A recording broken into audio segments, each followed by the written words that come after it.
दोस्तों, हार्ट की आर्टरीज़ के अंदर ब्लॉकेज होना एक बहुत ही गंभीर समस्या है जो कि आगे चलकर हार्ट अटैक की शक्ल भी ले सकता है। हमारी हार्ट की आर्टरीज़ के अंदर जो ब्लॉकेज होती है वो बनती है एक चीज़ से, एक सब्सटेंस से जिसको बोलते हैं प्लैक। और ये प्लैक बनता है कोलेस्ट्रॉल से, कैल्शियम से और कुछ अन्य चीज़ों से। प्लैक बनने की वजह से हमारी आर्टरीज़ के अंदर जो खून का दौरान होता है वो कम हो जाता है और उसकी वजह से जो टारगेट ऑर्गन होता है, यानी जहाँ पर वो आर्टरी ब्लड सप्लाई कर रही होती है, उस जगह पर डैमेज होना शुरू हो जाता है। वैसे तो आमतौर पे जब हार्ट में हमारी कोई ब्लॉकेज होती है या कोई प्लैक बन जाता है तो उसको ठीक करने के लिए इन्वेजिव ट्रीटमेंट सजेस्ट किए जाते हैं, जैसे कि एंजियोप्लास्टी है या फिर ओपन हार्ट सर्जरी है या स्टेंटिंग है। बट क्या कोई ऐसा तरीका भी है जिससे हम अपने हार्ट के अंदर होने वाली ब्लॉकेज को रोक सकें? या अगर ऑलरेडी हमारे हार्ट में कोई ब्लॉकेज हो गई है तो क्या कोई ऐसा तरीका है जो उस ब्लॉकेज को कम कर दे या ख़त्म कर दे? तो आज इस वीडियो में हम इसी पर बात करने वाले हैं, जहां मैं आपको बताऊंगा कुछ ऐसे टिप्स जो आपके हार्ट की ब्लॉकेज को रोकते भी हैं, अगर ऑलरेडी हार्ट में आपके ब्लॉकेज है तो उसे कम भी करते हैं और आपके हार्ट के अंदर ब्लॉकेज होने के चांसेस को भी कम कर देते हैं। तो चलिए शुरू करते हैं इस वीडियो को और इस इम्पॉर्टेंट टॉपिक के बारे में डिटेल में बात करते हैं।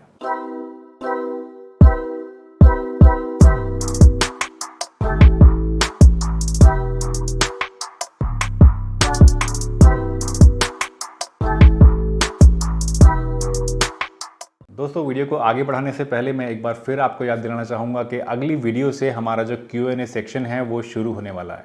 तो आपके जितने भी सवाल हैं वो आप कमेंट सेक्शन में हमसे पूछ सकते हैं। हर हफ्ते 5 सवाल चूज़ किए जाएंगे जिनका आंसर हम अपनी वीडियो के एंड में उस Q&A सेक्शन के अंदर देंगे। तो अगर आपका कोई भी सवाल है अपनी हेल्थ से रिलेटेड तो आप वो पूछ सकते हैं मुझसे कमेंट सेक्शन में, और हो सकता है कि आपका सवाल मैं चूज़ कर लूँ और आपको पर्सनली उस सवाल का आंसर अपनी नेक्स्ट वीडियो में दे दूँ। तो चलिए अब शुरू करते हैं इस टॉपिक को और बात करते हैं हार्ट ब्लॉकेज को रिवर्स करने के तरीकों के बारे में। अगर आपके हार्ट में ब्लॉकेज है तो उसके फर्दर प्रोग्रेस होने को रोकने के लिए सबसे पहली और सबसे इम्पॉर्टेंट चीज़ जो है वो है आपको अपनी डाइट से ट्रांस फैट्स और सैचुरेटेड फैट्स को कट कर देना है। ट्रांस फैट्स और सैचुरेटेड फैट्स जो होते हैं ये आपकी बॉडी में एलडीएल कोलेस्ट्रॉल को बढ़ाते हैं। एलडीएल कोलेस्ट्रॉल यानी बैड कोलेस्ट्रॉल को बढ़ाते हैं और एलडीएल कोलेस्ट्रॉल ही सबसे बड़ा रीज़न है आपके हार्ट के अंदर ब्लॉकेज होने का। अगर आपकी बॉडी में एलडीएल कम होएगा तो आपके अंदर जो चांसेस हैं ब्लॉकेज होने के वो बहुत ज़्यादा कम हो जाते हैं। और रिसर्च से ये भी बात पता लगी है कि अगर आपको ऑलरेडी कोई मॉडरेट टाइप का हार्ट ब्लॉकेज है, यानी 30 to 40% ब्लॉकेज अगर आपके हार्ट में है और आप अपनी डाइट से सैचुरेटेड फैट्स और ट्रांस फैट्स को हटा देते हैं तो कहीं ना कहीं चांसेस रिवर्सल होने के, यानी जो प्लैक ऑलरेडी बन गया है उसके कम होने के चांसेस बढ़ जाते हैं। तो सबसे पहली चीज़ जो आपको करनी है वो अपनी डाइट से ट्रांस फैट्स और सैचुरेटेड फैट्स को हटा देना है। ट्रांस फैट्स और सैचुरेटेड फैट्स जो होते हैं ये फ्राइड आइटम्स में, प्रोसेस्ड फूड्स में, पैकेड फूड्स में, पेस्ट्रीज़ में, बिस्किट्स में, इस तरह के जो आइटम्स होते हैं इनके अंदर ट्रांस फैट्स भी होते हैं और सैचुरेटेड फैट्स भी होते हैं। तो इन चीज़ों को अपनी डाइट में जगह नहीं दीजिए, इन चीज़ों को अवॉइड करिए ताकि ट्रांस फैट्स और सैचुरेटेड फैट से आप अपने आप को बचा सकें। चाहे वो देसी घी हो, चाहे वो बटर हो, चाहे वो वनस्पति घी हो, किसी भी तरह का सैचुरेटेड फैट आपको अपनी डाइट में नहीं लेना है। दूसरी इंपॉर्टेंट चीज़ जो आपको करनी है वो है अपनी डाइट में सैचुरेटेड फैट्स और ट्रांस फैट्स की जगह अनसैचुरेटेड फैट्स को ऐड करना है। अनसैचुरेटेड फैट को ऐड करने का मतलब ये नहीं है कि आप सैचुरेटेड फैट्स भी खूब खा रहे हैं और साथ में आपने अनसैचुरेटेड भी लेना शुरू कर दिया। आपको सैचुरेटेड फैट बंद करके उसकी जगह पे अनसैचुरेटेड फैट्स को ऐड करना है अपनी डाइट में। अनसैचुरेटेड फैट्स जो होते हैं ये आपकी बॉडी में एचडीएल को बढ़ाते हैं। एचडीएल यानी गुड कोलेस्ट्रॉल होता है और एचडीएल कोलेस्ट्रॉल जो होता है वो आपकी बॉडी में एलडीएल को कम करने के काम आता है। और जाहिर सी बात है जब आपका एलडीएल कम होगा तो आपकी बॉडी में प्लैक बनने के यानी ब्लॉकेज होने के चांसेस कम हो जाएंगे। अनसैचुरेटेड फैट्स में भी स्पेशली जो ऑयल्स हैं जैसे कि कैनोला ऑयल है या सनफ्लावर ऑयल है या ऑलिव ऑयल है, ये अच्छे ऑप्शंस हैं आपके हार्ट हेल्थ के लिए। इसके अलावा फ्लैक्सीड ऑयल या तिल का तेल भी आप ले सकते हैं खाना बनाने के लिए, और ये भी एक अच्छा सोर्स है अनसैचुरेटेड फैटी एसिड्स का।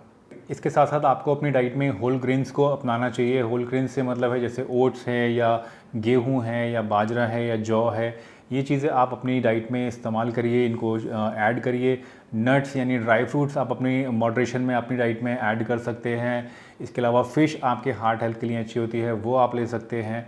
सीजनल फ्रूट्स या ग्रीन लीफी वेजिटेबल्स भी आपके लिए बहुत अच्छी हो सकती हैं। तो ये चीज़ें जो हैं आपको अपनी डाइट में ऐड करनी है ताकि आपकी जो हार्ट हेल्थ है वो इम्प्रूव करे, आपकी बॉडी से कोलेस्ट्रॉल कम हो और थ्रोम्बोसिस या फिर ब्लॉकेज होने के चांसेस कम हो जाएं।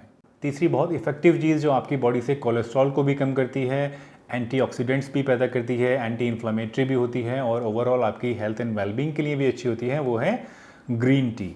ग्रीन टी बहुत ही अच्छी है आपकी ओवरऑल हार्ट हेल्थ के लिए। ये आपकी बॉडी से जो एलडीएल कोलेस्ट्रॉल होता है उसको कम करती है और बॉडी में इन्फ्लेमेशन को भी घटाती है। एक रिसर्च के अनुसार अगर आप एक दिन में 6 कप तक ग्रीन टी लेते हैं तो आपकी जो कोलेस्ट्रॉल है, स्पेशली जो एलडीएल कोलेस्ट्रॉल है, वो बहुत तेज़ी से घटना शुरू हो जाता है। तो ग्रीन टी भी आप अपनी डाइट में ऐड करिए ताकि उसका बेनिफिट आपको मिल सके और आपके अंदर जो ब्लॉकेज या तो ऑलरेडी बन गया है वो धीरे धीरे कम होना शुरू हो जाए, या फिर अगर आपकी बॉडी में ब्लॉकेज बनने के चांसेस हैं तो वो कम हो जाए और आप उससे अपने आप को बचा सकें। ग्रीन टी के साथ साथ जो अदरक होता है यानी जिंजर होता है, ये भी बहुत ही इफेक्टिव है आपके कोलेस्ट्रॉल को कम करने के लिए और आपकी ओवरऑल हार्ट हेल्थ के लिए और हार्ट के अंदर जो ब्लॉकेज है उसको रोकने के लिए।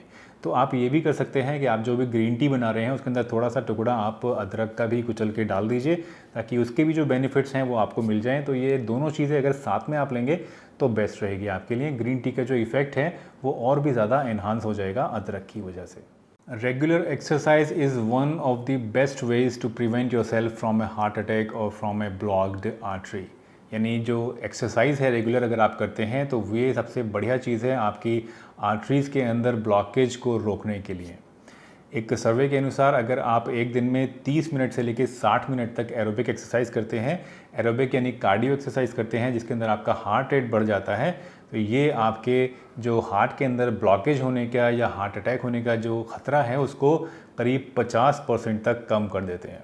इनफैक्ट अगर आपकी बॉडी में ऑलरेडी कोई ब्लॉकेज है 30 to 40%, इसके बारे में हम आगे बात करेंगे कि कितनी ब्लॉकेज आपकी इन चीज़ों से ठीक हो सकती है, वो आगे मैं आपको बताऊंगा। बट फिलहाल आप ये समझ लीजिए कि अगर आपकी बॉडी में 30 to 40% तक ब्लॉकेज है तो उसमें आप एक्सरसाइज कर सकते हैं, कोई एरोबिक एक्सरसाइज या कोई कार्डियो एक्सरसाइज, जिससे आपका हार्ट रेट थोड़ा सा पंप हो, इंक्रीज़ हो। इससे आपके हार्ट में अगर ऑलरेडी कोई ब्लॉकेज हुआ है तो वो भी ठीक होने के चांसेस होते हैं, उसके भी धीरे धीरे घटने के चांसेस होते हैं। और अगर आपको ख़तरा है आगे चल के हार्ट ब्लॉकेज होने का तो वो भी काफ़ी हद तक कम हो जाता है। तो एरोबिक एक्सरसाइज के अंदर आप जॉगिंग कर सकते हैं, स्विमिंग कर सकते हैं, वॉकिंग कर सकते हैं, डांस कर सकते हैं, बहुत सारी चीज़ें हैं, योगा कर सकते हैं, बहुत सारी ऐसी चीज़ें हैं जो आप अपना सकते हैं और अपने हार्ट के अंदर जो ब्लॉकेज होने के चांसेस हैं उसको कम कर सकते हैं, या फिर अगर ऑलरेडी ब्लॉकेज हो गया है तो उसको रिवर्स करने में भी मदद कर सकते हैं। तो अब बात करते हैं कि क्या आप अपने हार्ट की ब्लॉकेज को रिवर्स कर सकते हैं, क्या आप अपने हार्ट की आर्टरी के अंदर जो ब्लॉकेज हो गई है उसको ख़त्म कर सकते हैं बिना किसी सर्जिकल ट्रीटमेंट के।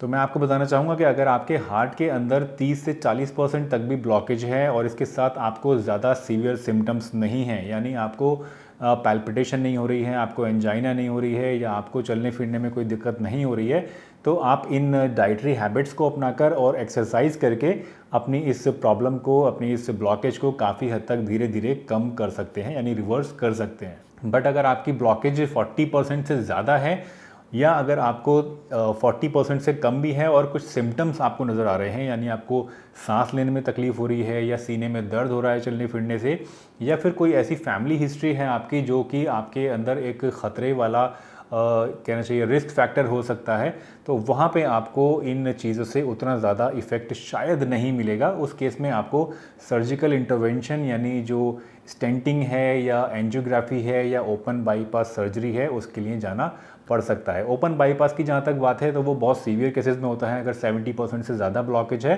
तभी ओपन बाईपास होती है, अदरवाइज़ बाकी केसेस में एंजियोप्लास्टी से या एंजियोग्राफी से और स्टेंटिंग से आपकी जो ब्लॉकेज है वो खोली जा सकती है। एक और बहुत इंपॉर्टेंट चीज़ जो मैं स्पेशली अपने इंडिया के कॉन्टेक्स्ट में आप लोगों को बताना चाहूँगा, सलाह देना चाहूँगा, वो ये कि हमें अपना जो डेली रूटीन में डाइट हम ले रहे हैं उसमें ऑयल की क्वांटिटी जो है वो कम करनी पड़ेगी। अगर आप चाहते हैं कि आपकी ब्लॉकेज फर्दर प्रोग्रेस नहीं हो तो चाहे आप कितना भी अच्छा ऑयल या कितना भी अच्छा फ़ैट ले रहे हैं उसकी क्वांटिटी आपको कम करनी पड़ेगी। और वो क्वांटिटी कितनी लेनी पड़ेगी, जो एक्सपर्ट्स रिकमेंड करते हैं, अगर आपके अंदर हार्ट प्रॉब्लम्स हो रही हैं ऑलरेडी या आपको ख़तरा है हार्ट प्रॉब्लम्स होने का, तो आपको एक दिन में 2 चम्मच से ज़्यादा तेल नहीं लेना चाहिए। यानी टोटल 24 घंटे में जो आपकी डाइट है उसके अंदर जो फ़ैट की क्वांटिटी है, ऑयल की क्वांटिटी है, वो 2 चम्मच से ज़्यादा नहीं होनी चाहिए। तो इस चीज़ का ज़रूर ध्यान रखिएगा, क्योंकि हमारे इंडिया में स्पेशली जो हम लोग खाना पीना खाते हैं उसमें मोस्टली मेरे हिसाब से 90% केसेस में 2 चम्मच से तो काफ़ी ज़्यादा हम लोग खा ही लेते हैं दिन भर में ऑयल। तो अगर आपको प्रॉब्लम हो रही है ब्लॉकेज की, तो उस केस में आप 2 चम्मच से ज़्यादा ऑयल पूरे दिन में नहीं लीजिएगा। कुछ लोग रिकमेंड करते हैं कि ज़ीरो ऑयल कुकिंग करिए, बिल्कुल बंद कर दीजिए। वो प्रैक्टिकली मेरे हिसाब से इतना पॉसिबल नहीं है। आप शायद 2-4 दिन तो फॉलो उसको कर सकते हैं, but on the long run शायद ज़ीरो ऑयल कुकिंग आप फॉलो भी नहीं कर पाएंगे, और साइंटिफिकली कोई ज़रूरत भी नहीं है आपको ज़ीरो ऑयल कुकिंग को फॉलो करने की।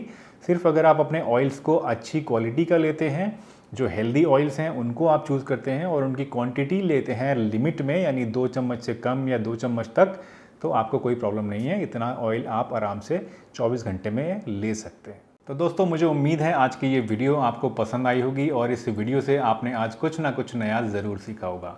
अगर आपको ये वीडियो पसंद आई तो इसे एक बड़ा सा लाइक दीजिए, दूसरे लोगों के साथ भी इस वीडियो को शेयर करिए ताकि और लोग भी इस वीडियो से अपनी नॉलेज बढ़ा सकें और अपने दिल का ज़्यादा बेहतर तरीके से ख्याल रख सकें। चलिए, इसी के साथ मैं डॉक्टर सलीम आपसे विदा लेता हूँ, इस वादे के साथ कि फिर मिलूंगा आपसे इसी चैनल पर एक नई वीडियो के साथ। तब तक के लिए अपना बहुत ध्यान रखिए। Tata, bye bye and stay healthy हमेशा।